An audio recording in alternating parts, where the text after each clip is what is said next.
Over on J.S. Townsend's YouTube channel regarding 18th century cooking, he said this, and I totally agree with him. If you were to go out and ask 50 different people what their opinions were on how to buy and take care of and use cast iron skillets and cast ironware in cooking, you'd probably get about 52 different answers. So today, for those of you who don't know a whole lot about it, I'm just going to give you my take on kind of a primer of where to start if you're interested in getting involved with some cast ironware cooking and why you would want to. It's really pretty incredible, so stay with us.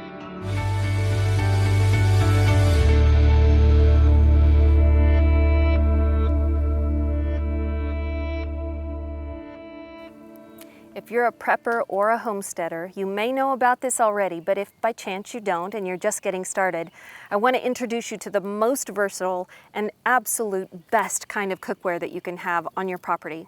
That is cast iron cookware. You can see some sitting around me, and I'm going to introduce you to just a couple of pieces I would start with if I was brand new at this. And also I'm going to tell you where I would start to find it. The very best place, tip number one, the very best place to find good cast iron is at an antique store or at a bartering and trading place where they have antiques available. Cast iron cookware has been around for hundreds of years, and good cast iron will last for over 100 years with no issues at all, which makes it awesome right there. But if you go to an antique store, you're going to have a few people that are experts at this who know all the ins and outs of what to look for, and that's exactly what I did and got quite an education just in one day sitting there listening to a gentleman who knew so much more than I did about what to even look for. I wanted to share with you just a couple of tips, starting with this. Here I have two little number 3 cast ironware skillets, and if I were starting out, I would recommend this as your first purchase, just so you can experiment with it, play with it, learn how to use cast iron. But these are little number 3 skillets. One is quality and one is not. In fact, when I asked him what's the best skillet that you've got in the place if I want one this size, he rummaged through, I would guess, almost 100 different little ones that were number 3s before he came up with this one and showed me on the back where it says Wagner ware. And then he explained to me why it is so much more quality. I'm going to show you these two up close, but you're going to notice a drastic difference. First of all, the bottom of quality cast ironware is going to be very, very smooth. That's what makes it release. It's so much better than any kind of thing you can buy in the store that has the coating on it. Oh, the coating stuff is terrible. I am a fan of real leather, real wood, real cast iron, and I don't really consider pots that have a coating for non-stick to even be considered legit. Now, you can fault me for that, but what makes cast iron good is this wonderful smooth surface, and that's usually on quality cast iron that's has had a lot of use. This one might be 60 years old that I'm holding right now, but it just feels perfectly smooth on the bottom with no ridges along the sides, so no food is going to get stuck on it. Whereas if I look at this cheaper version, it does not have a brand name on the back, but I can easily show you an up close of this. Right around the edges, you're going to see where the cast iron has little chunks out of it and was molded very poorly. You can see it clearly here on the handle where just it's got ridges and edges and so much possibility for food to get stuck in it. That is a sign of bad cookware. Now, I still use this a lot. It's so very, very handy, and it is relatively smooth because it's been used quite a bit.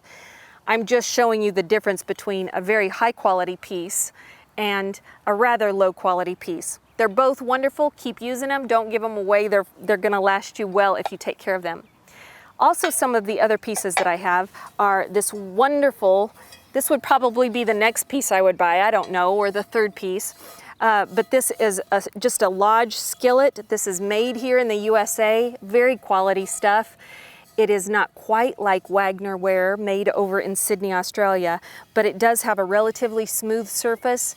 And if you take care of this, it's going to last over 100 years and do you very, very well. So this is a nice, probably 12-inch skillet I've got here.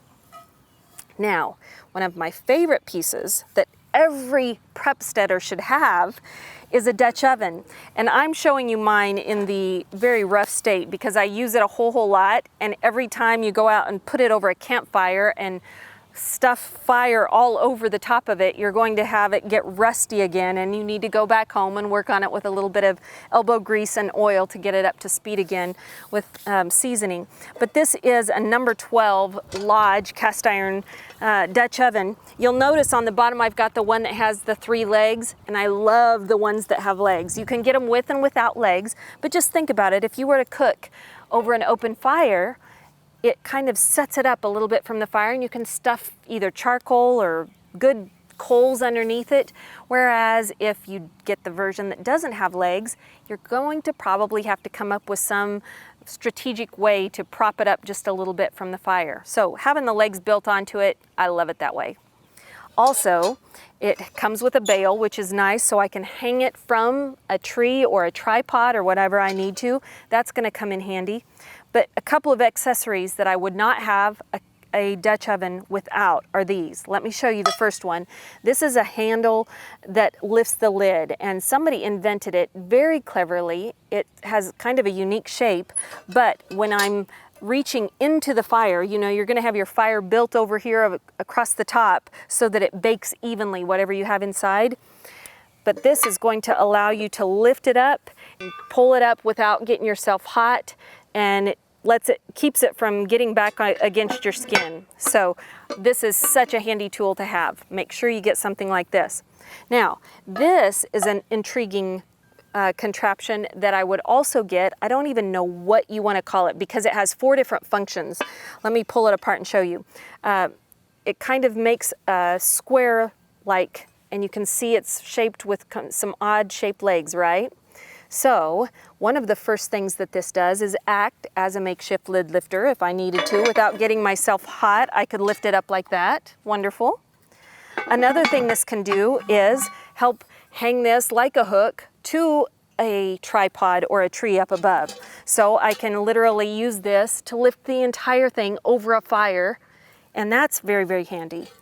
Also, Dutch ovens are so multifaceted. They're so awesome. You could fry in the bottom, you can cook soups, you can bake breads and pizzas and pies. Anything you dream up can be cooked in a Dutch oven.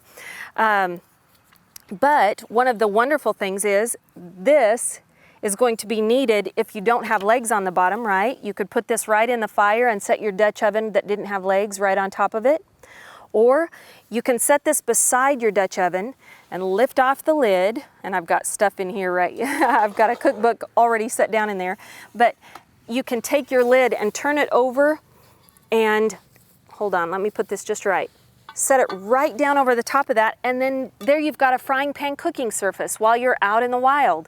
It makes a perfect surface for cooking, whether it's steaks that you want to fry up or scrambled eggs. I like it because it's just barely convex, so it's perfect for scrambling your eggs without them getting all over the place, or bacon or whatever you want. So that holds it for that, and it also, if I turn it this way, it acts just as a lid holder. So if I am trying to, say I have fire all over the top of this and I want to lift it off, I can lift it right over and have it stay nice and clean, not getting on anything else because it's being propped up by that wonderful lid holder. So those are the 4 wonderful things that that little contraption does, and it doesn't even have a good name. I think they should have a contest and say whoever comes up with the best name for this wins some sort of wonderful gift.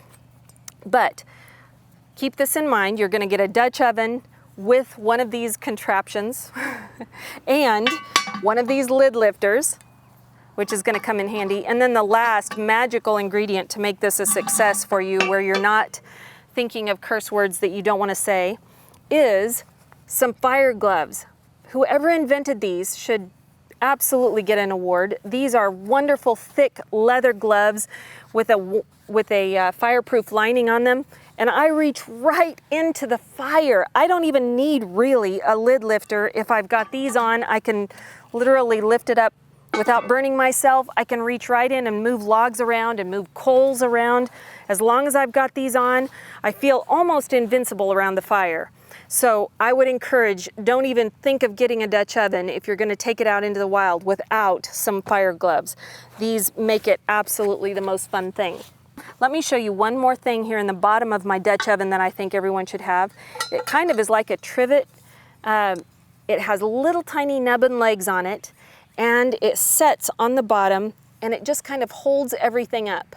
If you don't have one of these, like I didn't for the first year or two, I would get really, really creative. Like, here's an old tuna can that I had used, and I just set it upside down in the bottom and then set everything else on top. That works just fine. You knock yourself out with whatever makeshift version of this you want. But once I had finally bought the right thing, it made life so much easier. It keeps biscuits from burning on the bottom, keeps the pies perfectly golden if I set them on this little shelf. It just lifts them up off the bottom a smidgen like that. It also works as a great hot pad if I need to set something on the counter or keep it up off the ground. It's handy for that. All right, I will stop rambling, but I want you to go out and do a little bit of exploring on your own. I'm actually going to post right beneath this video video that I think was so informative about how to care for your cast iron. It's going to give you the knowledge of how to season it correctly, how to store it, and all of that. And those are important things you need to know because you do take care of it a little differently than regular cookware. But I'm going to post that video down below for you to watch and just get more educated on this. Go out and get yourself at least a Dutch oven because you're going to see a whole bunch more videos of us using it to cook some of the most amazing things coming up. All right, so if I was buying one piece, like I said, of cast ironware, I would probably start with a little number 3 pan. This makes one person's meal just perfect. It fries up a pork chop or a steak or a chicken breast just beautifully. You can kind of almost tuck 2 in there together, but the reason I keep 2 of them on hand is because you can serve the food right out of these to guests that you might have with you. Just cook up a meal and you can eat right out of those. But then secondly, I think I'd get a Dutch oven because like I told you, they cook everything under the sun. And once you get yours, I'll give you a little bit of time, but in the next few weeks, you're going to see some wonderful videos that we post cooking out of this Dutch oven. Then thirdly, I'd get this. And as just a side thing, I thought I would show you this. I've got this wonderful griddle that works. This works over the campfire or inside your house. And on one side it's smooth.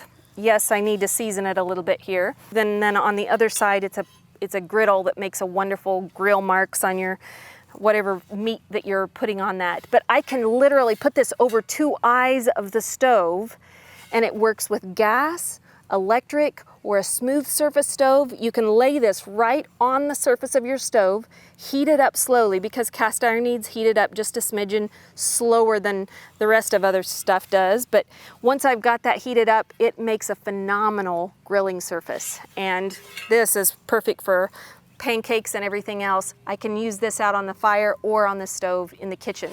So that would probably be the 4th piece of cast iron that I would get. Now, I can tell you so many different stories of wonderful things about these, but we don't really have time. There are extra accessories, and whenever you buy a piece of cast ironware that's new, you're going to get a wonderful little cookbook and kind of a catalog with all kinds of options you can get with it. You can get liners that they kind of act as parchment paper, so it keeps everything off of the sides. You're just going to have lots of fun playing with some of the options you can get. So have I convinced you that you may want to go out and buy your first cast iron cookware? I truly hope so, because whether you're a prepper or a homesteader, this is going to become invaluable to you in your cooking endeavors in the future. All right, I would love it if you would subscribe, share this with somebody else who would benefit by it, hit the little bell so it tells you when we post our next video so you can join in the conversation. But go out today and be a blessing to someone else, and we'll see you next time.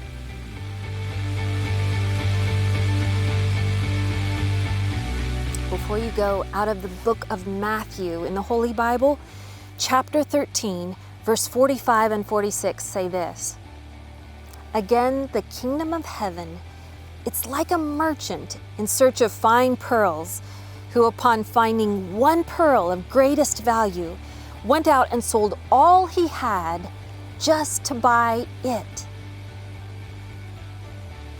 Now go spread the word.